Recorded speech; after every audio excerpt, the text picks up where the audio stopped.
भरत जी बोले, आप पंच सब लोग भी इसी में मेरा कल्याण मानकर सुंदर वाणी से आज्ञा और आशीर्वाद दीजिए, जिसमें मेरी विनती सुनकर और मुझे अपना दास जानकर श्री रामचंद्र जी राजधानी को लौट आवे।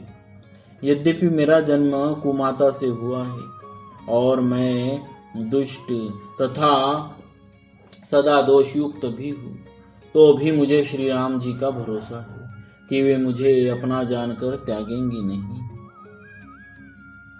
भरत जी के वचन सबको प्यारे लगे, मानो वे श्री राम जी के प्रेम रूपी अमृत में पगे हुए थे। श्री राम वियोग रूपी भीषण विष से सब लोग जले हुए थे। वे मानो बीज सहित मंत्र को सुनते ही जाग उठे। माता, मंत्री, गुरु, नगर के स्त्री पुरुष सभी स्नेह के कारण बहुत ही व्याकुल हो गए। सब भरत जी को सराह सराह कर कहते हैं कि आपका शरीर श्री राम प्रेम की साक्षात मूर्ति ही है। हे तात भरत, आप ऐसा क्यों न कहे?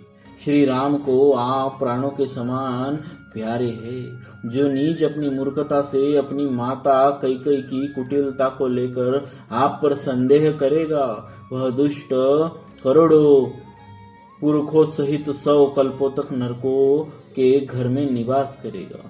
सांप के पाप और अवगुणों को मनी नहीं ग्रहण करती, बल्कि वह विष को हर लेती है और दुख तथा दरिद्रता को भस्म कर देती है। हे भरत जी, वन को अवश्य चलिए जहाँ श्री राम जी है। आपने बहुत अच्छी सलाह विचारी।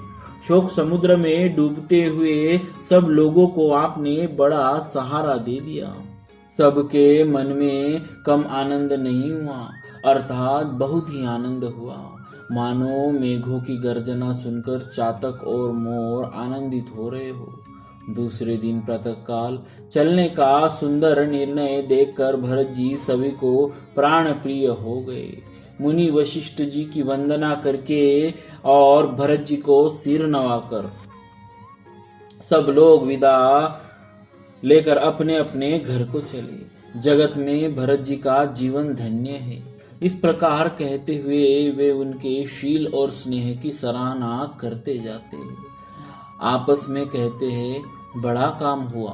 सभी चलने की तैयारी करने लगे। जिसको भी घर की रखवाली के लिए रहो ऐसा कहकर रखते हैं, वही समझता है मानो मेरी गर्दन मारी गई। कोई कहते हैं, रहने के लिए किसको भी मत कहो। जगत में जीवन का लाभ कौन नहीं चाहता।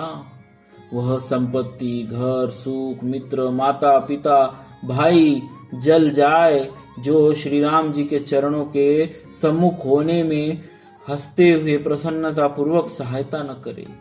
घर घर लोग अनेक प्रकार की सवारियां सजा रहे हैं। हृदय में बड़ा हर्ष है कि सवेरे चलना है। भरत जी ने घर जाकर विचार किया कि नगर, घोड़े, हाथी, महल, खजाना आदि सारी संपत्ति श्री रघुनाथ जी की है। यदि उसकी रक्षा की व्यवस्था किए बिना उसे ऐसे ही छोड़कर चल दूं तो परिणाम में मेरी भलाई नहीं है, क्योंकि स्वामी का द्रोह सब पापों में शिरोमणि श्रेष्ठ है। सेवक वही है जो स्वामी का हित करे, चाहे कोई करोड़ों दोष क्यों न दे। भरत जी ने ऐसा विचार कर ऐसे विश्वास पात्र सेवकों को बुलाया जो कभी स्वप्न में भी अपने धर्म से नहीं डिगे थे। भरत जी ने उनको सब भेद समझाकर फिर उत्तम धर्म बतलाया और जो जिस योग्य था उसे उसी काम पर नियुक्त कर दिया। सब व्यवस्था करके रक्षकों को रखकर भरत जी राजमाता कौशल्या जी के पास गए। स्नेह के सुजान, प्रेम के तत्व को जानने वाले भरत जी ने सब माताओं को आर्त दुखी जानकर उनके लिए पालकियां तैयार करने तथा सुखासन यान सुखपाल सजाने के लिए कहा। नगर के नर नारी चकवे चकवी की भांति हृदय में अत्यंत आर्त होकर प्रातःकाल का होना चाहते हैं। सारी रात जागते जागते सवेरा हो गया।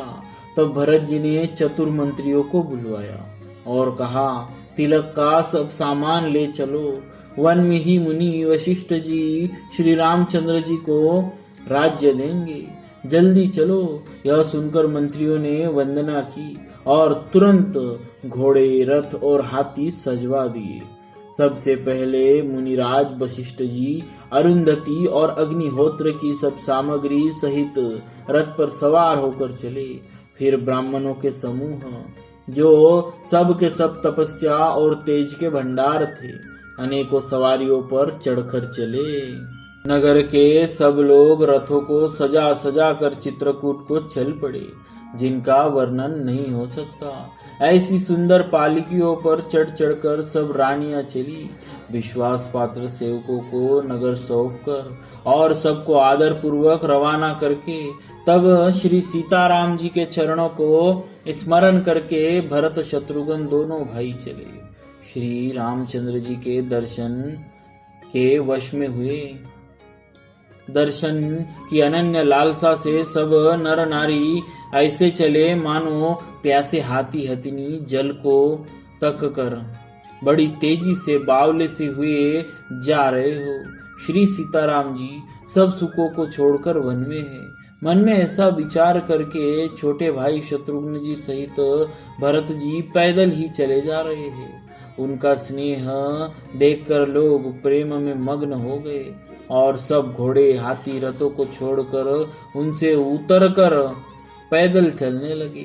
तब श्री रामचंद्र जी की माता कौशल्या जी भरत जी के पास जाकर और अपनी पालकी उनके समीप खड़ी करके कोमल वाणी से बोली, हे बेटा, माता बलैया लेती है, तुम रथ पर चढ़ जाओ, नहीं तो सारा प्यारा परिवार दुखी हो जाएगा। तुम्हारे पैदल चलने से सभी लोग पैदल चलेंगे। शोक के मारे सब दुबले हो रहे हैं। पैदल चलने के योग्य नहीं है। माता की आज्ञा को सिर चढ़ाकर और उनके चरणों में सिर नवाकर दोनों भाई रथ पर चढ़कर चलने लगे। पहले दिन तमसा परवास मुक्काम करके दूसरा मुकाम गोमती के तीर पर किया। कोई दूध ही पीते, कोई फलाहार ही करते और कुछ लोग रात को एक ही बार भोजन करते। भूषण और भोग विलास को छोड़कर सब लोग श्री रामचंद्र जी के लिए नियम और व्रत करते हैं। रात भर सई नदी के तीर पर निवास करके सवेरे वहां से चल दिए और सब श्रृंगवेरपुर के समीप जा पहुंचे। निषाद राज ने सब समाचार सुने तो वह दुखी होकर हृदय में विचार करने लगा, क्या कारण है जो भरत वन को जा रहे हैं। मन में कुछ कपट भाव अवश्य है। यदि मन में कुटिलता न होती तो साथ में सेना क्यों ले चले हैं। समझते हैं कि छोटे भाई लक्ष्मण जी सहित श्री राम जी को मारकर सुख से निष्कंटक राज्य करूंगा। भरत ने हृदय में राजनीति को स्थान नहीं दिया, राजनीति का विचार नहीं किया। तब पहले तो कलंक ही लगा था, अब तो जीवन से ही हाथ धोना पड़ेगा। संपूर्ण देवता और दैत्य वीर जुट जाए तो भी श्री राम जी को रण में जीतने वाला कोई नहीं। भरत जो ऐसा कर रहे हैं इसमें आश्चर्य ही क्या है। विष की बेले अमृत फल कभी नहीं फलती।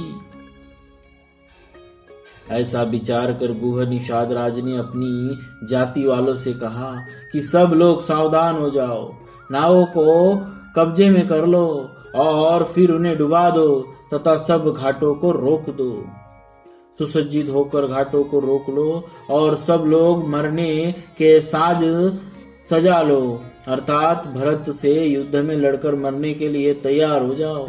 मैं भरत से सामने मैदान में लोहा लूंगा, मुठभेड़ करूंगा और जीते जी उन्हें गंगा पार न उतरने दूंगा। बोलिए श्री सीताराम जी महाराज की जय। भक्तवत्सल भगवान